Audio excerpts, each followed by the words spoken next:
ચલો ગ્રુપ 17 એટલે કે halogen, the most favourite group, મારું સૌથી ફેવરેટ ગ્રુપ છે આ. હા, ધ રીઝન ઇઝ આ એવું ગ્રુપ છે કે તે દરેક જોડે કંઈક ને કંઈક રિએક્ટિવિટી જનરેટ કરશે. Okay, the reason behind that favourite group હોવાનું કારણ એ છે કે આ કશે ને કશે એની રિએક્ટિવિટી જનરેટ કરશે. ઓકે, ગ્રુપ 17 છે અને એમાં પણ ખાસ કરીને હેલોજન.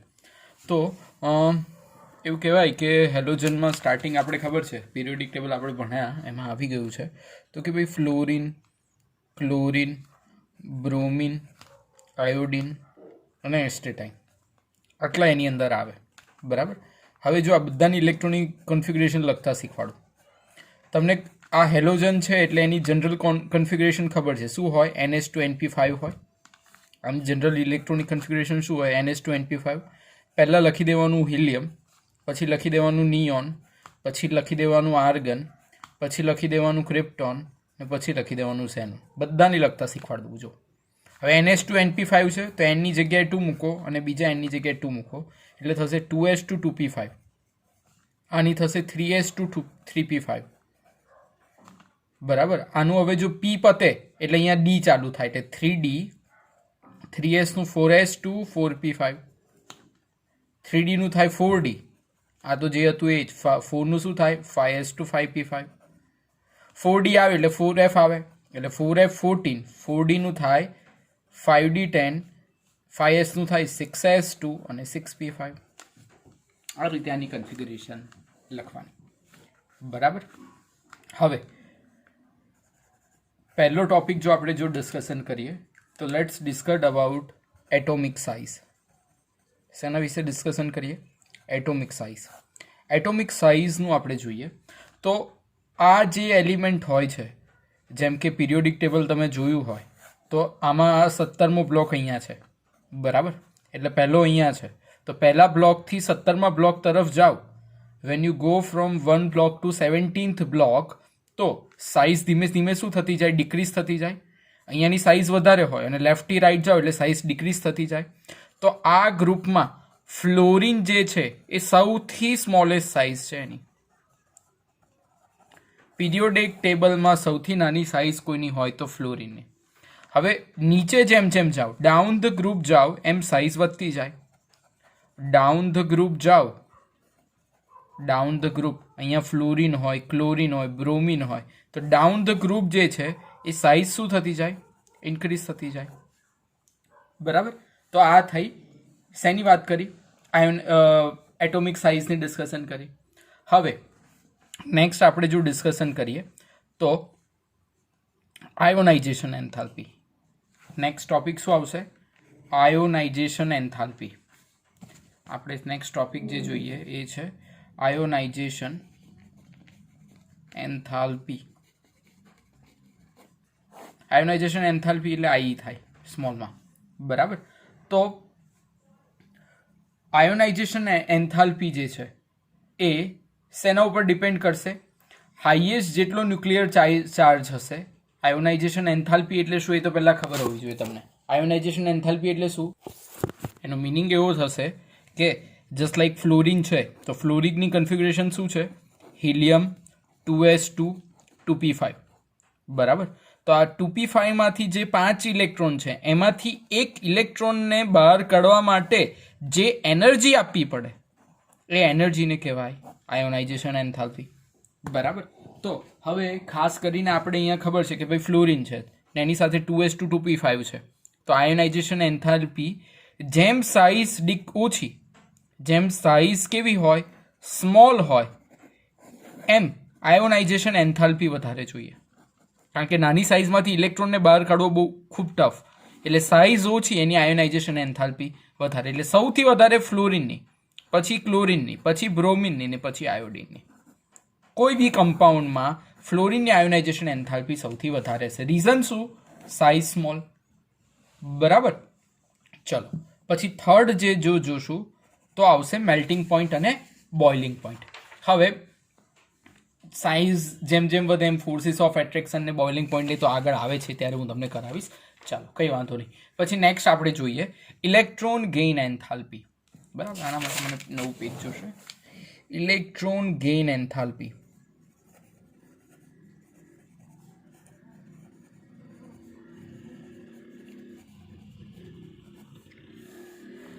ઇલેક્ટ્રોન ગેઇન એન્થાલ્પીની જો વાત કરીએ, ઇલેક્ટ્રોન ગેઇન એન્થાલ્પીની જો આપણે અગર ડિસ્કશન કરીએ તો હાઈએસ્ટ ઇલેક્ટ્રોન એન્થાલ્પી એટલે શું? પહેલાં તો ઇલેક્ટ્રોન ગેઇન એન્થાલ્પી એટલે શું એ ખબર હોવી જોઈએ. બરાબર. ઇલેક્ટ્રોન ગેઇન એન્થાલ્પી એટલે ઇલેક્ટ્રોનને અંદર ગેઇન કરવાનો. બરાબર. જેમ કે ફ્લોરિન છે. બરાબર. તો ફ્લોરિનનો નંબર શું છે? ફ્લોરિનનો નંબર શું છે? 9 છે. તો ફ્લોરિનનો નંબર 9 એટલે 2 અને 7 કન્ફિગ્યુરેશન હોય. તો પહેલામાં ઇલેક્ટ્રોન 2 છે, પછી બીજામાં ઇલેક્ટ્રોન એવા કેટલા હશે? 2 3 4 5 6 અને 7. બરાબર. હવે કોઈ ઇલેક્ટ્રોનને આની અંદર ઘુસાડવો હોય, 7 ઇલેક્ટ્રોન હોય અને એની અંદર આપણે જો એની અંદર ઇલેક્ટ્રોન એન્ટર કરાવવો હોય, અંદર ઘુસાડવો હોય, તો જે એનર્જી આપવી પડે એને કહેવાય ઇલેક્ટ્રોન ગેઇન એન્થાલ્પી. બરાબર. પણ આમાં એક એક્સેપ્શનલ છે. એક્સેપ્શનલ શું છે? ક્લોરિનની ઇલેક્ટ્રોન ગેઇન એન્થાલ્પી ફ્લોરિન કરતાં વધારે છે. પછી એને એ જ છે બ્રોમિન અને આયોડિન. આ એક એક્સેપ્શનલ છે. ક્લોરિનની ફ્લોરિન કરતાં વધારે છે. રીઝન શું? બહુ વાર આ ક્વેશ્ચન પૂછાય છે. રીઝન શું? તો રીઝન ક્લોરિનની ફ્લોરિન કરતાં વધારે હોવાનું એ છે ઇન્ટર ઇલેક્ટ્રોનિક રિપલ્સન. ઇન્ટર ઇલેક્ટ્રોનિક રિપલ્સન થવાને કારણે આમાં ક્લોરિનની ફ્લોરિન કરતાં વધારે છે. હવે એને મને કોઈ ઇન્ટર ઇલેક્ટ્રોનિક રિપલ્સન એટલે શું? હવે તમને હું સમજાવું. જો આ ફ્લોરિન છે, હવે ક્લોરિનનું આપણે ડ્રો કરીએ છીએ. જોજો, ધ્યાન રાખજો. ક્લોરિનનું ડ્રો કરીએ છીએ તો ક્લોરિનમાં નંબર કયો? ક્લોરિનનો નંબર કયો? 17. 17 પ્રમાણે જોવા જાઓ તો 1 2 અને 3 આવે. કારણ કે આની અંદર શું આવે? 2 8 અને 7, 2 8 અને 7 આવે. તો આમાં શરૂઆતની જે હોય એમાં 2 ઇલેક્ટ્રોન હોય, પછીમાં એવી રીતના 8 8 ઇલેક્ટ્રોન હોય. બરાબર. અને લાસ્ટમાં 7 ઇલેક્ટ્રોન હોય. હવે નંબર ઘણી નથી લખતો, પણ 7 હોય એવું ધ્યાન રાખો. બરાબર. હવે આ ફ્લોરિન છે, આ ક્લોરિન છે. હવે આ બંનેમાં આપણે ઇલેક્ટ્રોન તો ઘુસાડવાનો જ છે. સમજો, આમાં પણ ઇલેક્ટ્રોન ઘુસાડવાનો છે અને આમાં પણ ઘુસાડવાનો છે, કારણ કે એ ટર્મ જ એને કહેવામાં આવે ઇલેક્ટ્રોન ગેઇન એન્થાલ્પી. પણ આની અંદર શું છે? What is here? અહીંયા છે શું કે આ ઇલેક્ટ્રોનને અંદર એન્ટર થવું છે, પણ આ બધા ઇલેક્ટ્રોન એવા ફરતા હોય છે કે આ ઇલેક્ટ્રોનને એન્ટર જ નથી થવા દેતા. કેમ? ફ્લોરિનની સાઇઝ નાની છે. સમજો, ખૂબ સમજવા જેવો પોઈન્ટ છે. આ ઇલેક્ટ્રોનને આ લોકોની સાથે અંદર ઘૂસવું છે, ઇલેક્ટ્રોનને આની અંદર સેટ થવું છે, પણ આ બધા ઇલેક્ટ્રોન એટલા ફાસ્ટ સ્પીડમાં ફરતા હોય અને સાઇઝ નાની છે, એને કારણે આ ઇલેક્ટ્રોનને એન્ટર થવા જ નથી દેતા મારા બેટા ઇઝીલી. જ્યારે ક્લોરિનમાં શું છે? જો 1 2 અને 3 ઓર્બિટ ચાલે છે અને આમાં ખાલી 2 જ ઓર્બિટ છે. એટલે 2 ઓર્બિટને કારણે ઇન્ટર ઇલેક્ટ્રોનિક રિપલ્સન, સરખો ચાર્જ હોય તો એકબીજાને દૂર ફેંકી દે. એટલે જેને કારણે આ ઇલેક્ટ્રોનને અંદર એન્ટર થવું છે તો પણ એ એન્ટર થઈ શકતો નથી. જેને કારણે ક્લોરિનની ફ્લોરિન કરતાં ઇન્ટર ઇલેક્ટ્રોનિક રિપલ્સન જે રીઝન હોવાને કારણે ઇલેક્ટ્રોન ગેઇન એન્થાલ્પી ક્લોરિનની ફ્લોરિન કરતાં વધારે, એનાથી બ્રોમિન એના પરથી વધારે. ધ મોસ્ટ ઇમ્પોર્ટન્ટ થિંગ, બહુ પૂછાય ક્વેશ્ચન, બોર્ડમાં પૂછાય પણ છોકરાઓ ધ્યાન ના રાખે ને પછી ફ્લોરિન ક્લોરિન બ્રોમિન આયોડિન હૈયો કરીને આવે. હા, બહુ પૂછાય છે, ધ્યાન રાખજો. ઓકે, ચાલો નેક્સ્ટ આપણે જોઈએ ઇલેક્ટ્રોનેગેટિવિટી. ઇલેક્ટ્રોનેગેટિવિટી. ચલો, ઇલેક્ટ્રોનેગેટિવિટીની અગર આપણે ડિસ્કશન કરીએ તો ઇલેક્ટ્રોનેગેટિવિટી એવું કહી શકાય કે જેટલી સ્મોલ સાઇઝ હોય એટલી ઇલેક્ટ્રોનેગેટિવિટી મેક્સિમમ. બરાબર. એટલે ફ્લોરિન ક્લોરિન બ્રોમિન આયોડિનનો જે હોય તો એની અંદર ખાસ કરીને આપણે કહી શકીએ કે ફ્લોરિન કરતાં ક્લોરિનની વધારે, ક્લોરિન કરતાં બ્રોમિનની વધારે, બ્રોમિન કરતાં આયોડિનની વધારે. એટલે ઇલેક્ટ્રોનેગેટિવિટી આ રીતે આપણે દર્શાવી શકીએ. બરાબર. So this is nothing but the electronegativity. Next આપણે જોવા જઈએ તો આવશે નોન મેટાલિક કેરેક્ટર.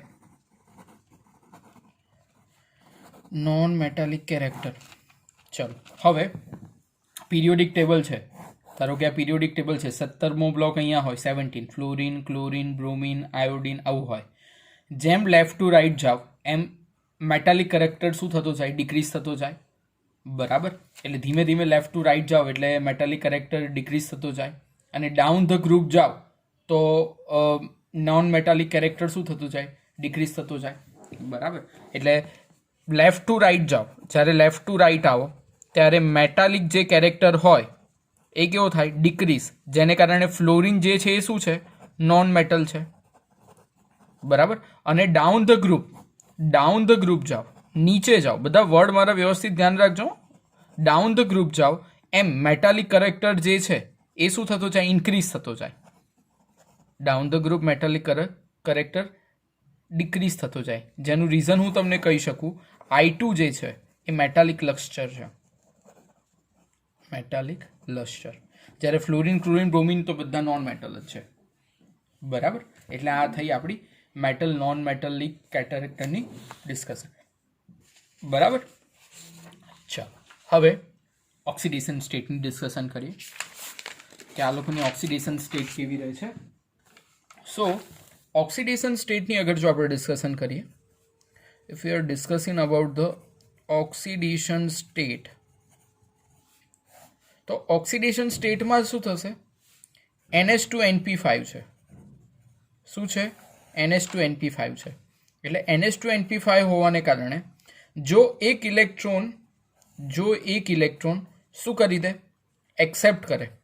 એક ઇલેક્ટ્રોન એક્સેપ્ટ કરે તો એ પોતે કેવો બની જાય? નેગેટિવ બની જાય. એટલે આમાં ફ્લોરિન, ક્લોરિન, બ્રોમિન અને આયોડિન આ બધાની એક કોમન ઇલેક્ટ્રોનિક કન્ફિગ્યુરેશન પ્રમાણે જોવા જઈએ તો એક કોમન વેલેન્સી રહેશે -1. બધાની -1 તો હશે જ. બરાબર, હવે -1 જોયા પછી કે ક્લોરિનની +1 પણ છે. કયામાં? ClFમાં. પછી ક્લોરિનની +3 પણ છે ClF3માં. આ બધા કમ્પાઉન્ડ યાદ રાખજો હો, કોઈ વાર ગમે ત્યારે MCQમાં પૂછાય. એની +7 પણ છે. ક્યારે? Cl2O7માં. એટલે બધાની અલગ અલગ છે. બરાબર, એવી રીતના આની -1 પણ છે, +1 પણ છે, +3 પણ છે, આની +5 પણ છે, આની +7 પણ છે. ક્લોરિનની પણ +5 છે પણ સ્ટેબલ નથી એટલે નથી લખી. બરાબર, આયોડિનની જોવા જાવ તો -1, +1, +3, +5, +7 બધી ઓક્સિડેશન સ્ટેટ મળશે. બરાબર, ચાલો હવે એનાલ્મસ બિહેવિયર ઓફ ફ્લોરિન. બહુ પૂછાતો question. Anomalous behaviour of fluorine. ફ્લોરિનનું એનાલ્મસ બિહેવિયર સમજીએ તો એનું એનાલ્મસ બિહેવિયર આપણે જોવા જઈએ તો સૌથી પહેલાં એની એક સ્મોલ સાઇઝ છે. સાઇઝ કેવી? સ્મોલ. પછી સેકન્ડ ટોપિક જો જોવા જઈએ તો એ છે હાઈ ઇલેક્ટ્રોનેગેટિવિટી. એની ઇલેક્ટ્રોનેગેટિવિટી કેવી છે? હાઈ છે. બરાબર, નેક્સ્ટ જોવા જઈએ તો લો. જે ફ્લોરિન વચ્ચેનો જે બોન્ડ છે that is the bond dissociation energy. કારણ કે સાઇઝ જ નાની છે તો એની ડિસોસિએશન એનર્જી પણ કેવી હોય? લો હોય. નેક્સ્ટ ટોપિક જોવા જઈએ તો absence of vacant D orbital. એમાં ડી ઓર્બિટલ એબ્સન્ટ છે. ઓકે, ચલો નેક્સ્ટ આ જે છે એ છે એનાલ્મસ બિહેવિયર. હવે જસ્ટ લાઈક હું તમને એવું કહું કે ભાઈ ફોર્મેશન ઓફ હેલાઇટ્સ આપણે જોઈએ. શું જોઈએ? Formation of halide. તો ફોર્મેશન ઓફ હેલાઇડમાં આપણી પાસે અલગ અલગ હેલાઇડ છે કે જે ભાઈ જસ્ટ લાઈક HF છે, HCl છે, HBr છે, HI છે. આ બધા હેલાઇડ્સ છે. બરાબર, જેમાંથી જે HF છે એ સ્ટ્રોંગ છે. બરાબર, સ્ટ્રોંગ હેલાઇડ છે અને એમાં પણ આ લિક્વિડ સ્ટેટમાં છે. જ્યારે આ ત્રણ જે છે એ ગેસ સ્ટેટમાં જોવા મળે છે. કયા સ્ટેટમાં? ગેસી સ્ટેટમાં. જ્યારે HF જે છે એ લિક્વિડ સ્ટેટમાં જોવા મળે છે. જેનું કારણ આમાં હાઇડ્રોજન બોન્ડિંગ સ્ટ્રોંગ છે. હાઇડ્રોજન બોન્ડિંગ કેવું છે? સ્ટ્રોંગ છે, જ્યારે આમાં એટલું સ્ટ્રોંગ નથી. Okay, so this is the reason you can say આ ચીજ આપણને જોવા મળે છે.